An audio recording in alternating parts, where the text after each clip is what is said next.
참 좋으신 하나님, 이 시간 저희가 하나님 말씀을 또 보고 들을 때 저희에게 순전한 마음 허락하여 주시고 또 하나님 말씀을 또 듣고 순종할 수 있는 은혜 허락하여 주시옵소서. 이 부족한 입술 주장하여 주시고 우리 성도님들의 마음 가운데 성령 역사해 주셔서 좋은 밭으로 그렇게 준비되어지는 마음 가질 수 있도록 은혜 베풀어 주시옵소서. 또 하나님의 말씀이 좋은 밭에 떨어져 자라게 하시고 열매 맺을 수 있도록 은혜 베풀어 주시옵소서. 이 모든 말씀 살아계신 예수 그리스도 이름으로 기도합니다. 아멘. 가끔 미디어를 통해 아무것도 버리지 못하는 강박증 때문에 쓰레기집에 사는 사람들을 소개하곤 합니다. 이를 저장 강박증이라고 하는데 이것은 강박장애의 일종입니다. 그들은 수년 전 구매하였던 옷이나 다양한 생활용품까지 당장 있거나 사용하지 않더라도 나중에 필요할지 모르겠다라는 생각을 가지고 일단 그 물건들을 저장하고 봅니다. 또 그 사람들이 물건을 버릴 때마다 마음에 근심과 걱정이 몰려온다고 합니다. 이는 물론 경중의 차이는 있겠지만 보통 100명 중에 2명에서 5명꼴로 나타나는 흔한 질병이라고 이야기하고 있습니다. 그런데 이 질병을 보면 보통 젊은 사람들보다 노인층에 더 잘 발생한다고 이야기합니다. 그 이유는 뇌 전두엽 기능에 이상이 생기면 어떤 의사결정이나 행동에 대한 계획 등을 제대로 수행하지 못하기 때문에 이로 인해 저장 강박증이 생기게 되고 또 이렇게 판단력이 떨어지다 보니 물건이 정말 필요한가 필요치 않는가 판단하지 못하고 일단 저장해 두려고 하는 습성이 생긴다고 이야기하고 있습니다. 아마 성도님들 중에 이런 강박증으로 인하여서 쓰레기집에 사시는 분은 아무도 없을 것입니다. 그런데 우리는 의외로 배설물과 같은 쓰레기를 움켜쥐고 놓지 않으며 살아갈 때가 너무나도 많습니다. 설마 우리 중 그런 사람이 어디 있을까라고 생각하는 분이 계실지도 모르겠습니다. 그러나 우리가 오늘 본문 말씀을 통해 바울 사도가 말하는 배설물 등을 잘 이해한다면 우리는 그가 하고 있는 이야기가 무엇인지 알 수 있을 것입니다. 오늘 말씀을 통해 나는 혹시 배설물을 움켜쥐고 있는 사람이 아닌가 생각해보고 또 우리가 추구해야 될 삶의 모습은 어떤 모습일까라는 깨닫는 은혜가 함께하길 간절히 소망합니다. 어떤 사람들은 사람이 좋으면 천국에 들어갈 수 있다고 이야기하기도 합니다. 혹자는 오늘 교회에 나왔기 때문에 혹은 교회에 나오지 않았기 때문에 천국에 들어가거나 천국에 들어가지 못한다고 이야기하기도 합니다. 또 다른 사람은 다른 사람에게 피해를 주지 않아서 혹은 부모님의 말씀을 잘 듣거나 또 다른 사람들의 이야기를 잘 듣고 그들과 관계가 좋기 때문에 천국에 들어갈 수 있다고 이야기합니다. 그들이 천국에 들어갈 수 있는 여러 가지 근거를 제시하며 자기는 꽤 괜찮은 사람, 의로운 사람이라 천국에 들어갈 수 있다고 생각하는 경우가 종종 있습니다. 그런데 이렇게 생각하는 것들은 자기 합리화입니다. 왜냐하면 자기 스스로 정당하고 자신이 천국에 들어갈 수 있을 것이라고 스스로 설득하기 때문입니다. 그런데 갈라디아서 2장 16절 말씀에 보면 우리의 육체의 힘으로는 도저히 천국에 들어갈 방법이 없다고 분명하게 이야기하고 있습니다. 사람이 의롭게 되는 것은 율법의 행위로 말미암음이 아니요 오직 예수 그리스도를 믿음으로 말미암은 줄을 알므로 우리도 그리스도 예수를 믿나니 이는 우리가 율법의 행위로서가 아니고 그리스도를 믿음으로써 의롭다함을 얻으려 함이라. 율법의 행위로서는 의롭다함을 얻을 육체가 없느니라. 계속해서 하나님의 말씀은 우리에게 분명하게 오직 믿음으로 구원을 얻는다고 가르침에도 불구하고 우리 인간적인 기준으로 봤을 때 꽤 괜찮은 사람이라면 또 누구나 그의 선행을 바탕으로 천국에 들어갈 수 있을 것이라는 오류를 계속해서 범하고 있습니다. 이런 잘못된 생각의 원인은 바로 그리스도와 복음으로부터 멀어지게 하는 자존심 때문입니다. 그 자존심을 가지고 사람들은 자기 자신을 자랑합니다. 빌립보 교회의 유대인으로서 기독교로 개종한 사람들이 들어왔습니다. 이들은 교회를 어지럽히고 있었습니다. 그들은 예수님을 믿지만 육체적인 것들을 자랑하였습니다. 사람들이 유대인이란 사실을 유대인이라 말로 할례받은 사람으로 하나님의 축복을 받은 민족이라고 자랑하였던 것입니다. 그들은 구약 성경에 나오는 하나님의 율법을 지키는 민족이라 의시됐습니다. 그러면서 빌립보 교인들에게 그것들을 요구하였던 것입니다. 너희는 조상이 유대인이 아니니 지금이라도 늦지 않았다. 할례를 받아야 한다. 율법을 지켜야 한다. 라고 말입니다. 사도 바울은 이에 분노하였습니다. 왜냐하면 이것은 분명히 왜곡된 복음이기 때문입니다. 우리는 예수님을 믿는 믿음으로 구원을 얻게 되었습니다. 다른 어떤 것도 필요치 않습니다. 하나님은 유대인의 하나님일 뿐만 아니라 이방인의 하나님이십니다. 할례를 받지 않아도 우리는 예수 그리스도를 믿는 믿음으로 하나님의 자녀가 되었습니다.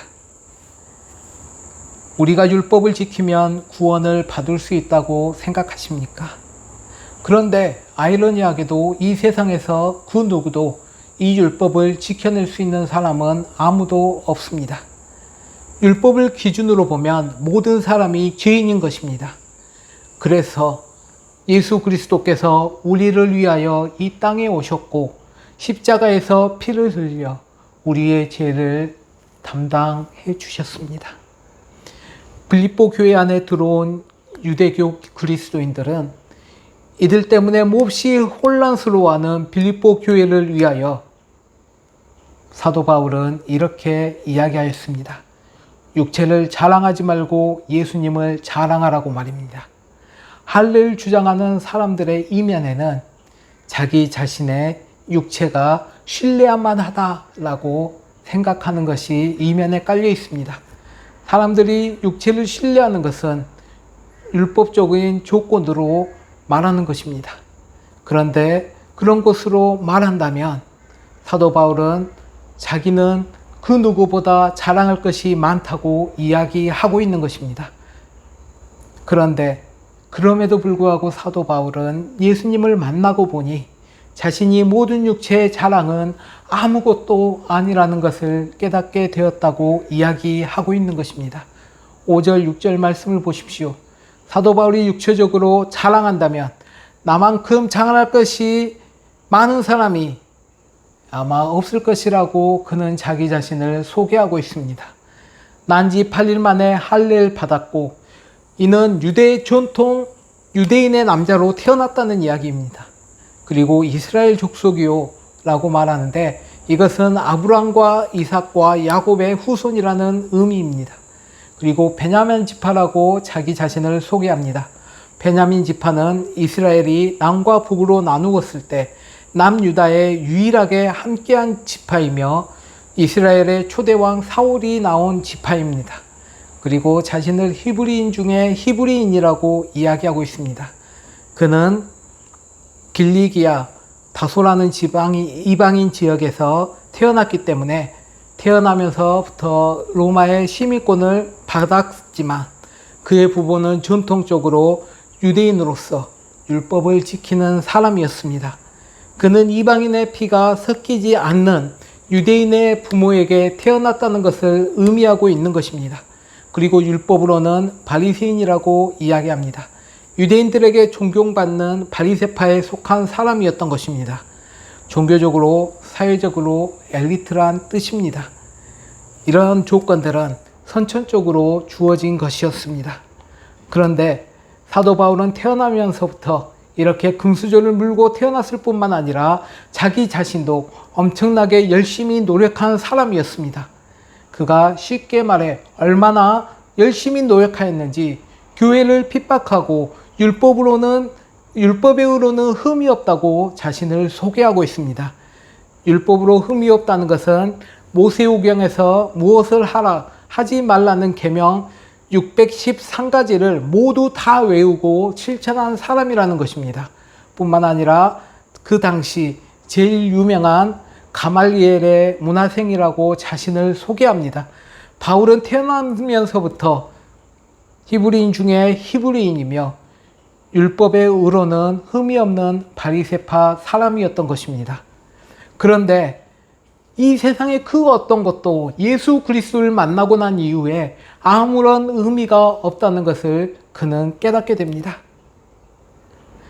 심지어 예수님을 믿기 전에 자신이 유익이며 이익이라고 여겼던 그 모든 것들이 이제 배설물처럼 여겨지는 것입니다. 7절, 8절 말씀을 보시기 바랍니다. 그러나 무엇이든지 내게 유익하던 것을 내가 그리스도를 위하여 다 해로 여길 뿐더러 또한 모든 것을 해로 여김은 내 주 그리스도 예수를 아는 지식이 가장 고상하기 때문이라. 내가 그를 위하여 모든 것을 잃었고 배설물로 여김은 그리스도를 얻고 그 안에서 발견되려 함이니 라고 기록하고 있습니다. 자신이 지금껏 누렸던 좋은 것들, 자신이 자랑할 만한 모든 것들이 이제는 그리스도 예수를 위하여 해로운 것으로 여기고 배설물로 여긴다는 것입니다. 내가 만난 예수님에 비하면 내가 내놓으라 하고 자랑할 만한 그 모든 것들이 아무런 의미가 없고 아무것도 아니라는 것, 오히려 그것들이 해로 여겨진다는 것이라고 고백하고 있는 것입니다. 예수 그리스도를 얻는다는 것은 오직 믿음으로만 의롭게 함을 받는다는 것입니다. 그것이 가장 고귀한 지식이며 영생의 지식입니다. 바울이 배설물로 여기는 것은 우리가 어떤 생각하는 윤리적인 것이나 아니면 더러운 것이 결코 아닙니다. 사도 바울은 자기의 쾌락을 위하여 살았던 것이 아니라 사실 하나님의 영광을 위하여 모든 율법을 다 지켜서 흠이 없다고 할 정도로 열심히 산 인물이었습니다. 그런데 그 열정으로 예수님을 믿는 사람을 죽이기까지 하였고 또 모든 교회를 없애야 하겠다고 생각한 것입니다. 그렇게 예수님을 믿는 사람을 잡으러 가다가 거기서 예수님을 만난 것입니다. 그러니 이제는 자신이 전에 유익하다고 생각했던 그 모든 것들이 아무런 의미가 없고 이제는 그 모든 것들을 다 버리게 되었습니다. 사랑하는 성도 여러분, 우리는 예수님을 믿는다고 이렇게 모여 있습니다. 그러면 이 시간을 위하여 우리는 무엇을 보렸고 무엇을 얻었습니까? 옛 속담에 걸음지고 장에 간다 라는 말이 있습니다. 이는 어리석은 행동을 하는 사람에게 하는 말입니다. 우리가 걸음을 가졌다면 장이 아니라 밭으로 가야 합니다. 그런데 왜 이 사람은 장으로 간 것일까요? 이 사람이 장으로 가니 사람이 많이 있어서 그곳 장으로 가게 되는 것입니다. 사랑하는 성도 여러분, 우리 성도님들께서는 오늘 왜 여기 교회에 오셨습니까? 그리고 무엇을 지고 오셨습니까? 무엇을 얻기 위하여 오셨습니까? 내가 그동안 귀하게 여겼던 것들을 다 배설물로 버리고 오직 그리스도를 얻기 위해 이곳에 오셨습니까? 우리는 어떤 행위를 할 때 반드시 그 어떤 결과를 얻으려고 합니다. 그래서 우리는 남을 의식하기도 하고 또 어떤 일을 할 때 자기를 드러내려고 합니다.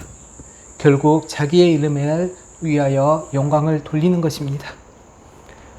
어떤 일을 하고 사업을 하고 가정을 이루고 또 어떤 일을 할 때 남들에게 손가락질 안 들을 정도만 살아가는 것이 어쩌면 평범하게 살아가는 것이라고 생각하며 살아갑니다. 혹은 요즘에는 서양의 개인주의가 너무나도 빨리 우리 문화 깊숙이 들어가다 보니 이제는 어떤 체면이나 공동체 문화마저도 무너져 버렸습니다. 이런 세상에서 가치관의 혼동이 오고 있습니다. 그래서 오직 돈이 최고라는 그런 생각을 가지고 물질주의에 함몰되어 살아가고 있습니다. 이런 문화 속에서 우리 교회는 어떻게 해야 합니까? 예수님을 믿기 전에 귀하다고 여겼던 그 어떤 것들도, 또 예수님을 알기 전에 얻으려고 하였던 그 어떤 것들도 우리는 아무런 의미가 없다는 것을 깨닫게 됩니다. 혹은 오늘 교회에 나오신 성도님들 중에 내가 예수를 믿기 전에 얻으려고 했던 것, 내가 예수를 믿기 전에 가지려고 했던 것을 가지려고 여기에 오셨다면 죄송합니다마는 잘못 오신 것입니다. 예수님을 믿는다는 것은 이 세상의 가치관으로 귀하게 여겨지는 것을 배설물로 여기는 곳이 이곳 교회여야 합니다. 그런데 안타깝게도 세상에 썩어질 것과 불에 타면 없어질 것들을 이제는 교회에서마저도 귀하게 여기면서 그것들을 추구하고 있다는 것입니다. 교회는 예수 그리스도를 얻는 것 외에 다른 것들을 배설물로 여기는 것입니다. 만약 우리가 율법의 의로 흐름이 없이 살아간다면 우리는 오히려 예수 그리스도를 배척하는 일을 하게 될 것입니다. 이 세상의 모든 것에는 가치가 있습니다. 성도님들께서는 어떤 곳에 가치를 두고 살아가십니까? 가치는 자기 자신이 그 가격을 매깁니다. 우리가 흔히 얻을 수 있는 물 한 병, 이것은 어쩌면 $2, $1의 가치가 있을 것입니다.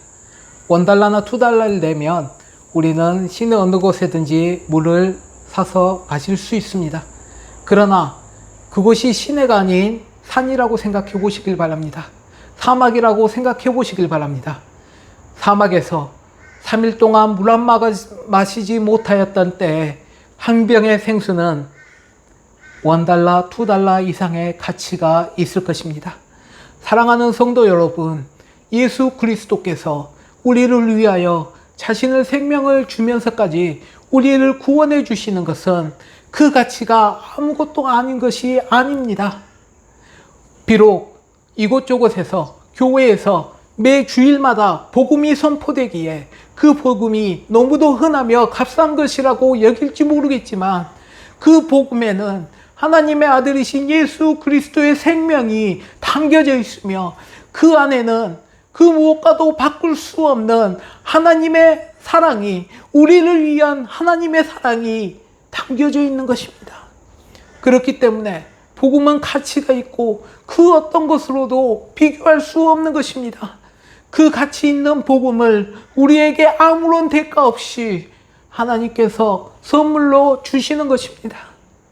사랑하는 성도 여러분, 이곳에 우리가 오늘 또 복음을 듣기에 복음이 너무도 흔해 아무런 의미가, 아무런 감동이 없습니까?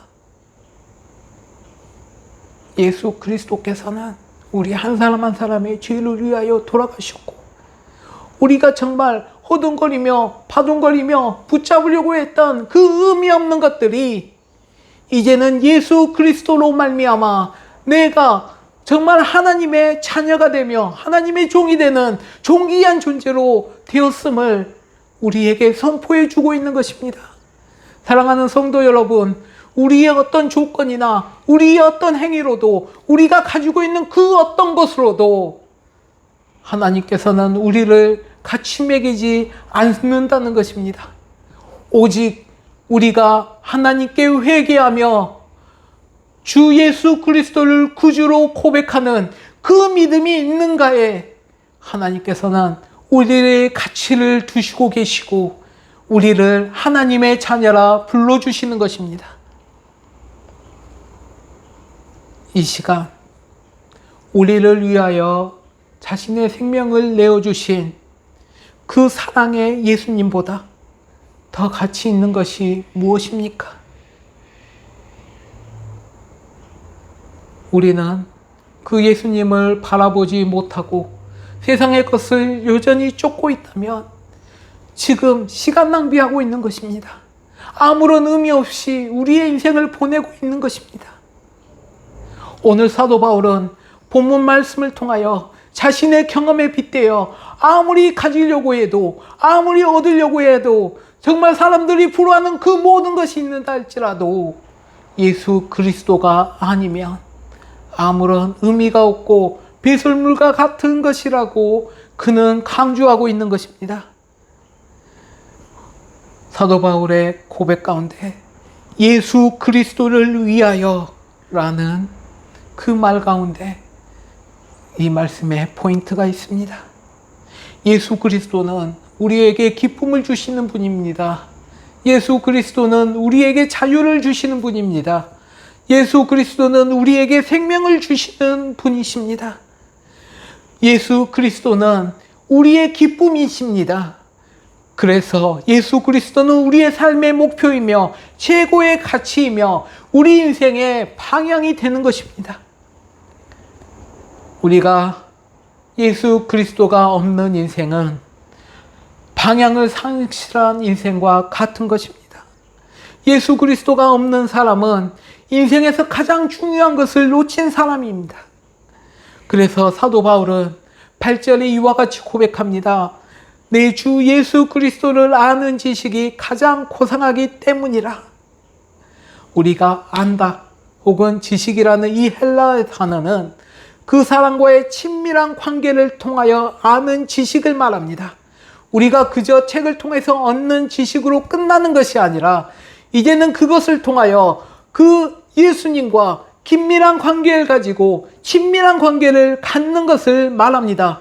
그 친밀한 교제를 통하여 함께 기쁨을 나누고 평안을 나누며 행복해지는 그 삶을 이야기하고 있는 것입니다.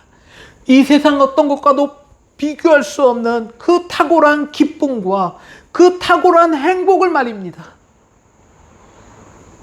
우리의 인생은 누구를 만나는가에 따라 달라집니다.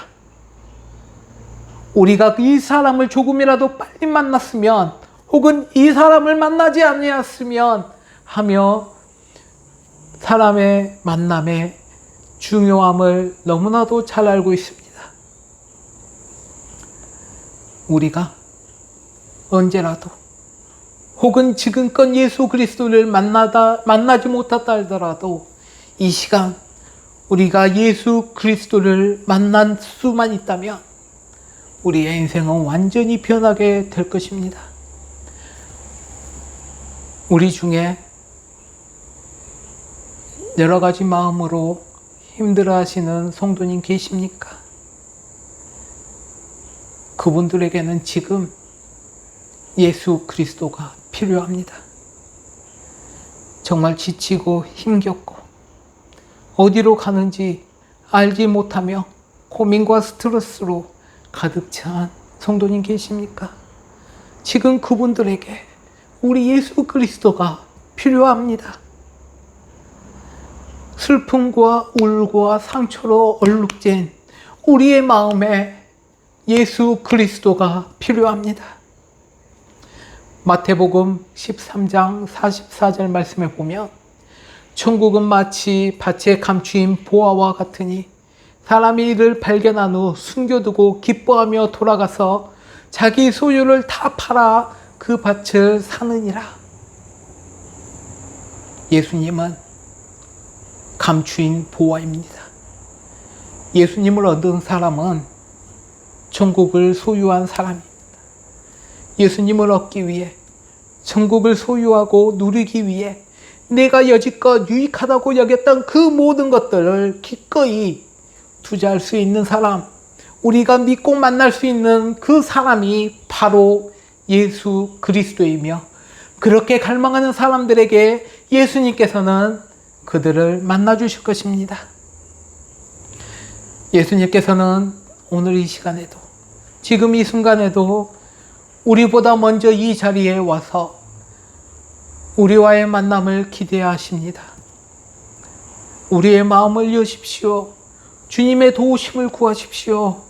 주님께서 우리 안에 오셔서 우리와 함께 먹고 마시며 우리와 함께 동행해 주실 것입니다. 이미 예수 그리스도를 마음에 모시고 사시는 성도 여러분, 예수님과 얼마나 자주 친밀한 교제를 나누고 계십니까? 예수님의 손을 놓아버리고 혼자 살아가고 있지는 않습니까? 예수님과의 친밀한 교제는 그 세상의 어떤 것보다 가치 있고 비교할 수 없는 위대한 가치가 있습니다. 어떤 일에, 어떤 사람보다 내 인생에 가장 소중한 그 그리스도 예수님과 매일 만나며 친밀한 교제를 나누며 정말 하루하루 은혜 가운데 사시는 성도님 되시길 소망합니다. 예수님을 가진 사람은 모든 것을 가진 사람입니다.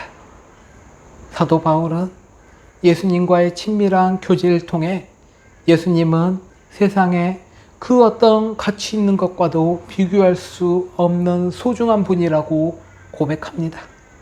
인생 전부를 걸고도 바꿀 수 없는 분, 가장 소중한 분, 예수님을 모시고 사는 그의 인생이 어떠한지 그는 이렇게 고린도후서 6장 10절에 고백합니다. 근심하는 자 같으나 항상 기뻐하고, 가난한 자 같으나 많은 사람을 부유하게 하고, 아무것도 없는 자 같으나 모든 것을 가진 자로다. 그렇습니다. 오늘 우리도 예수님을 얻고 주님과 동행하면 사도 바울이 누렸던 기쁨과 평안을 누릴 수 있게 될 것입니다. 가난한 것 같아도 많은 사람을 부유하게 할 것입니다. 아무것도 없는 사람같이 보여도 모든 것을 가진 사람이 될 것입니다. 예수님과 매일 동행하는 것, 말로 표현할 수 없는 기쁨과 행복을 누리는 사람이 될 것입니다. 하나님께서는 원수된 인류를 구원하시기 위해 화목제물로 오신 예수 그리스도는 사람들에게 환영받는 것이 아니라 오히려 배척당하고 십자가에 달려 돌아가셨습니다. 그런데 이는 하늘의 영광이며 땅에서는 기뻐하심을 입는 자들에게 평화의 소식으로 전하기 위해 말씀으로 천지를 창조하신 하나님이 인간의 육신을 입고 이 땅에 사람이 되어 오셨습니다. 그럼에도 불구하고 사람들은 예수님을 배척하였습니다. 왜냐하면 내가 원하는 평화가 아니기 때문입니다. 사랑하는 성도 여러분, 예수님께서 이 땅에 오셨을 때, 예수님께서 우리와의 만남을 기대할 때 우리 성도님께서는 어떤 만남을 준비하고 계십니까? 유대인들과 이방인들이 힘을 합쳐 예수님을 십자가에 매달았습니다. 그런데 더 놀라운 것은 그 십자가로 예수님께서 스스로 가신 것입니다. 겉으로 보면 유대인들은 예수님을 죽이라고 빌라도 앞에 내어놓으며 그에게 압력을 가하고, 빌라도는 죄가 없다 하면서도 그 압력에 밀려 예수님을 죽음으로 넘겨주었습니다. 그러나 예수님은 자신의 생명을 빼앗아갈 자가 아무도 없다고 말씀하시지만 스스로 자신의 목숨을 내어주셨습니다. 이것은 사람의 능력으로는 도저히 할 수 없는 일이며 오직 주님만이 할 수 있는 일이십니다. 겉으로 보기에 십자가에서 이방인과 유대인의 저주를 받아 죽은 것처럼 보이지만, 그러나 예수님께서는 그 십자가 위에서 다 이루었다 라고 선포하셨습니다. 무엇을 다 이루셨습니까? 그가 십자가의 죽음으로 인하여 영원 전부터 성부 하나님과 성자 하나님의 그 언약을 이제는 그 십자가 위에서 다 이루어 주신 것입니다. 영원 전부터 그 약속은 하나님 아버지께서 그 아들에게 맡겨주신 그 모든 자들의 생명을 위하여 구원해 주시는 것입니다. 그러므로 그 누구도 주목하지 않더라도 그 십자가의 죽음이 언약의 완성이 되는 것입니다. 예수님께서 피로 세우신 언약이 되는 것입니다. 그래서 예수님을 믿는 믿음으로 누구든지 구원을 얻을 수 있습니다. 이것은 세상의 그 어떤 것과도 비교할 수 없는 기쁜 소식이며 복음이 되는 것입니다. 말씀 맺도록 하겠습니다. 타락한 인간이 만들어낸 자기 의라는 것은 그리스도 앞에서 배설물로 만든 더러운 옷과 같은 것입니다. 그런데 이것을 알기 위해서는 우리의 힘으로는 도저히 알 방법이 없습니다. 그러나 성령을 통해 하나님께서는 그것들을 알게 해주셨습니다. 그렇기 때문에 우리는 이 순간에도 복음을 선포하는 것입니다. 복음의 선포 앞에서 자신의 의가 배설물 같은 것임을 알게 되는 일이 일어나기 때문입니다. 성령의 역사하심을 통하여 우리가 그 말씀을 통해 그리스도의 의로 말미암아 배설물과 같은 옷을 입고 있는 우리의 모습들을 보게 되는 것입니다. 그러나 예수 그리스도를 믿는 믿음으로 우리는 하나님 앞에 배설물과 같은 더러운 옷이 아닌 예수 그리스도의 의의 옷을 입고 우리는 서게 될 것입니다. 그렇기 때문에 그 어떤 것을 잃는다 하여도 예수 그리스도를 얻으면 모든 것을 다 얻는 것이 되는 것이며 그리스도가 전부인 것이 되는 것입니다. 사랑하는 성도 여러분, 그리스도는 그를 믿는 자들에게 지혜의 의로움과 거룩함과 구원을 허락해 주셨습니다. 지금 우리는 무엇을 자랑하며 살아갑니까? 우리는 무엇을 의지하며 살아갑니까? 우리가 이 두 가지 질문에 늘 그리스도 예수라고 답할 수 있기를 간절히 소망합니다. 예수님은 우리를 사랑하셔서 우리를 죄에서 구원하기 위해 자신을 전부 내주셨습니다. 예수님은 우리의 생명이요, 소망이요, 우리의 전부이십니다. 이 귀한 예수님만을 자랑하고 예수님만 의지하고 살아가는 삶, 예수님을 위해서라면 그 모든 것들도 배설물로 여기고 가감히 내려놓고 포기할 수 있는 그런 삶, 이런 오늘 이 하루 또 남은 생애가 되길 간절히 소망합니다. 우리 함께 기도하시겠습니다. 참 좋으신 하나님, 예수 그리스도의 복음으로 인하여 이제는 저희가 더 이상 배설물과 같은 세상의 것을 움켜잡지 아니하며 온전히 하나님 앞에서 고귀한 자, 하나님 앞에서 의로운 자라 칭함을 받게 되었습니다. 주 하나님, 예수 그리스도를 저희에게 허락하여 주심을 너무나도 감사드립니다. 이제는 예수 그리스도와 함께 동행하며 예수 그리스도 안에서 살아가는 성도님 될 수 있길 간절히 기도합니다. 아버지 하나님, 이 시간 복음의 능력으로 말미암아 더러우신 우리의 모습들을 바라보며 하나님 앞에 회개하며 하나님께 다시 나가는 저희들 될 수 있도록 은혜 베풀어 주시옵소서. 회개와 또 믿음 가운데 더욱더 주님 안에서 예수 그리스도를 닮아가는 저희들 될 수 있도록 은혜 베풀어 주시옵소서. 이 귀한 말씀 허락하여 주심을 감사하오며 이 모든 말씀 살아계신 예수 그리스도 이름으로 기도합니다. 아멘.